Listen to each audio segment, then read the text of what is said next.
আমাদের বাড়ির দক্ষিণ পূর্ব দিকে একটি নিম গাছ রয়েছে। গাছটি জানালার একদম পাশেই দাঁড়িয়ে আছে। প্রতিদিন সকাল বিকেল হালকা বাতাস যখন নিম পাতায় লেগে ঘরের ভেতর ঢুকে, তখন এক অদ্ভুত সজীবতা ও প্রশান্তি অনুভব করি। এই নিম গাছটি শুধু একটি গাছ নয়, এটি আমাদের প্রাকৃতিক চিকিৎসক, পরিবেশ রক্ষক এবং ছায়াদাতা।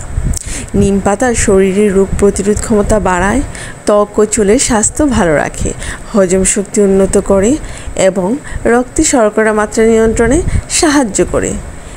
এর অ্যান্টিফাঙ্গাল, অ্যান্টিব্যাকটেরিয়াল এবং অ্যান্টিঅক্সিডেন্ট গুণ রয়েছে, যা ব্রণ, খুশকি এবং বিভিন্ন সংক্রমণ থেকে রক্ষা করে।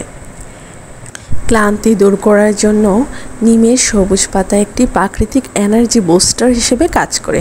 এটি শরীরের কোষে অক্সিজেন সরবরাহ বাড়ায় এবং কর্মক্ষমতা বৃদ্ধি করে। আমি বিশ্বাস করি প্রত্যেকের বাড়িতে যদি অন্তত একটি নিম গাছ থাকে, তবে আমাদের স্বাস্থ্য ও পরিবেশ আরও ভালো থাকবে। আসুন গাছকে ভালোবাসি, গাছ লাগাই আর প্রকৃতিকে আপন করে নিই।